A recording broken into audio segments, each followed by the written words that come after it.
У женщин тоже есть тестостерон. Это не мужской гормон, и он очень важен для нас. К менопаузе его примерно вдвое меньше, чем было в 25 лет.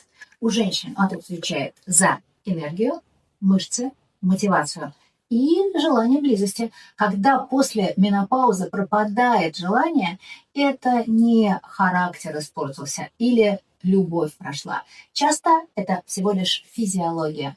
Международные протоколы поддерживают терапию тестостероном у женщин при стойком снижении желания, которое мешает получать радость от жизни.